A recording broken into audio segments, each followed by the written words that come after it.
Olá, seja muito bem-vindo a mais um pré-jogo especial Flash Score para você. Já chega deixando o seu like, comentando quanto é que vai ser Flamengo e Corinthians, hein? Que clássico, as duas maiores torcidas, e o encontro será no Maracanã nesse domingo.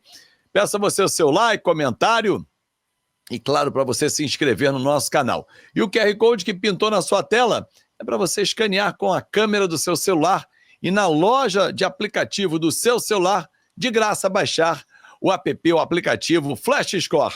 Eduardo Gerac, por favor, compareça, porque Flamengo e Corinthians é jogo pesado no Maracanã. Esqueçam as competições do meio de semana. Agora é Campeonato Brasileiro, Edu. Tudo bem? É verdade, Fábio, vai ser realmente um jogo bastante dramático, né? Porque, claro, o Flamengo jogando em casa diante da sua torcida, com o investimento que fez, com o elenco que tem, a torcida quer sempre os 3 pontos, não tem outra alternativa. E o Corinthians, né, nesse momento aí meio turbulento, tanto dentro quanto fora das 4 linhas. Eu digo dentro porque tivemos na semana retrasada o Memphis falando coisas que a gente não está muito acostumado a ouvir aqui no Brasil, né? Abrindo ali as portas do vestiário para todo mundo, uma declaração até um pouco complicada, mas enfim, isso já ficou no passado, e agora, claro, o Corinthians precisando aí, a qualquer custo, somar pontos, né? O Corinthians que está na parte alta da tabela do Campeonato Brasileiro, é bom que se diga, e o Corinthians também, Fábio, que se a gente for pegar as últimas vezes que o Timão enfrentou o Flamengo, tem saído jogos bastante competitivos por parte do Corinthians, né? Podemos até, claro, colocar nesse balaio aí a questão de que o Flamengo tem um elenco gigantesco, o Flamengo tecnicamente até é superior que o Corinthians, mas, por exemplo, o ano passado, né? Tudo bem que o Flamengo passou pelo Corinthians na semifinal da Copa do Brasil, né? Desclassificou o Timão, mas no Campeonato Brasileiro o Flamengo ganhou no Rio e o Corinthians ganhou aqui em São Paulo, né? O Corinthians conseguiu aquela vitória importante, né, na reta final ali da competição. O Corinthians que brigava contra a Série B, foi aquela vitória 2-1, né? O Corinthians venceu o Flamengo aqui na Neoquímica Arena. Agora, falando primeiro do lado do mandante, né? Falando do lado do Flamengo, a gente tem até uma tela aí para mostrar do Mengão. O Flamengo que continua, vamos dizer assim, com aquele problema de não conseguir transformar o grande volume de jogo que ele faz, né? Ele não consegue transformar isso em gols. É claro que você vai falar assim, pô, mas goleou o Juventude por 6-0, a maior goleada até aqui do Campeonato Brasileiro. É verdade, aquele dia deu tudo certo. Agora, a minha dúvida é, será que deu tudo certo porque este jogador que está aí na nossa imagem, o Pedro, voltou aquele dia, entrou, fez 2 gols e tal. Agora, contra o Vasco, ele também entrou tal e o Mengão ficou no 0-0. Ah, tudo bem, aquele dia também o Léo Jardim só não fez chover, né?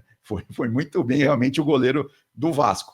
Mas, enfim, essa é uma dúvida que a gente vai ter que acompanhar agora as cenas dos próximos capítulos, né? Porque, assim, o que não falta também para o Felipe Luiz atacante, né? Ele tem aí uma enormidade, inclusive ele está usando todos eles, né? A gente tem o Michael, o Bruno Henrique, o Juninho, o Luiz Araújo, o Everton e o Plata, né? Que também pode ser considerado aí atacante, né? Quando ele joga no Flamengo.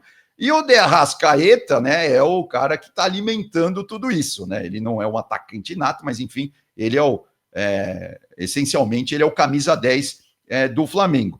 Então, o Pedro, ele que entrou ali aos 58 minutos, né, nesse jogo aí contra o Juventude, depois entrou aos 69 minutos contra o Vasco.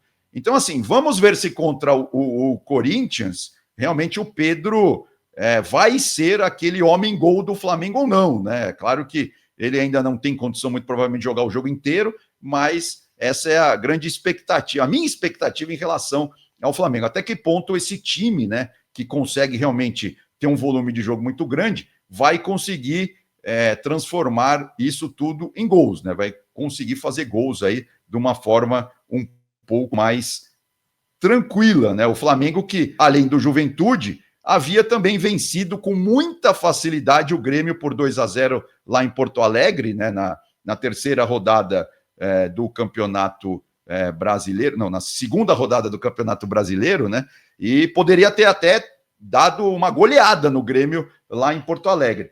Então essa é a... Tudo bem, você vai falar assim, também você está sendo muito exigente com a equipe do Flamengo, mas também com o elenco que tem, né, a gente tem que subir um pouco o sarrafo, né, Fábio? É o que se espera do Flamengo. Grandes atuações, muitos gols, mas às vezes, como foi no clássico com o Vasco, o goleiro adversário está ali para isso. O Léo Jardim pegou demais. O Flamengo, que jogou no meio de semana pela Libertadores, poupou o De La Cruz e o Alan, e agora vai com o que tem de melhor para cima do Corinthians, como você disse, com o Pedro recuperando.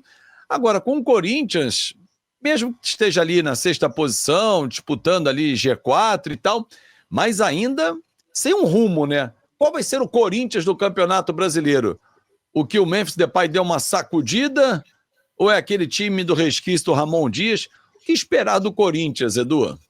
É bem complicado essa sua pergunta, não é fácil de responder, não. Só lembrando, assim, só para deixar claro, tá? Eu me confundi. Na verdade, o Flamengo e Grêmio foi a terceira rodada do Campeonato Brasileiro, né? A gente já teve 5 jogos. O Flamengo começou com aquele empate contra o Inter, né? Jogando em casa. Depois venceu o Vitória fora com aquele gol no finalzinho. E aí sim, jogou com o Grêmio, Juventude, e agora teve o primeiro clássico aí do Campeonato Brasileiro. Tudo bem que o Flamengo contra Grêmio são clássicos nacionais, mas foi o primeiro clássico mais regional ali com o Vasco. Agora, falando do Corinthians, então, exatamente, a grande dúvida é até que ponto o Memphis vai carregar esse time nas costas, né? E a gente tem até a tela já do Corinthians para mostrar a participação do Memphis aí na vitória do Corinthians na última rodada contra o Sport, né? O Timão que ganhou de virada na Neoquímica Arena por 2-1. Olha como ele, para quem não está vendo, só ouvindo, né? A gente tem aí um mapa de passes do Memphis no campo de ataque. E aí tem pontinhos vermelhos do lado esquerdo, do lado direito, no corredor central, e tem também nos escanteios, porque é ele normalmente que cobra os escanteios do lado da equipe do Corinthians. E o Memphis, que já fez 50% dos gols do Corinthians nesse Campeonato Brasileiro, né? O Timão fez 6 gols até aqui e ele fez 3. O Yuri Alberto fez também 1. O Hernandes havia feito 1 lá na primeira rodada, né? Naquele empate contra o Bahia.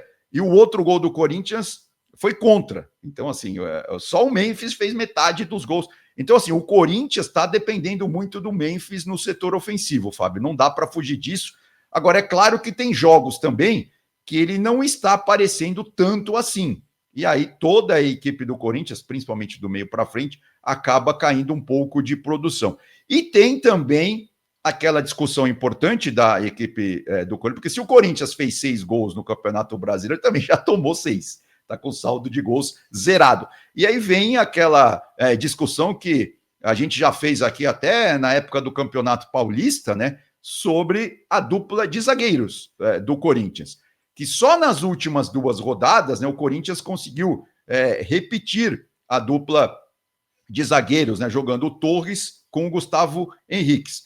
Foi assim na vitória do Corinthians, né, na penúltima rodada, e foi assim também nessa vitória do Corinthians aí contra o Sport. Então vamos ver se esse miolo de zaga consegue ter continuidade, né? Porque como o Abel Ferreira costuma dizer, né? Futebol hoje é muito isso. Você tem que conseguir. Na verdade, eu falei vitória, mas foi derrota, né? O Corinthians perdeu para o Fluminense na penúltima rodada por 2-0 e depois ganhou do Sport por 2-1. Então, nessas 2 partidas, o miolo da zaga do Corinthians foi Torres e Gustavo Henrique. Então, vamos ver se esse miolo de zaga consegue ter uma continuidade aí para o Timão ter um pouco mais de tranquilidade e não ficar tomando tantos gols assim como vem tomando, né, Fábio? Diferentemente do trabalho do Felipe Luiz, que tem tranquilidade, o trabalho no Corinthians, tranquilidade não tem combinado com o Timão. Mas vai ser um grande jogo e o Daniel Kaiser vai contar todas as informações direto do Maracanã aqui na Flash Score. Edu, um forte abraço para você e até a próxima, meu amigo. Valeu, Fábio. Até a próxima. Um abração. Valeu. E muito obrigado a você pelo seu carinho, pela sua audiência. Deixou o seu like? Muito obrigado. Comentou, compartilhou, se inscreveu no canal, baixou o aplicativo, pintou aqui o QR Code. Você vai ali, ó, escaneia o QR Code, escaneou, baixa no seu celular e tem informação na palma da sua mão. Campeonato Brasileiro é aqui na Flash Score. Tchau, tchau.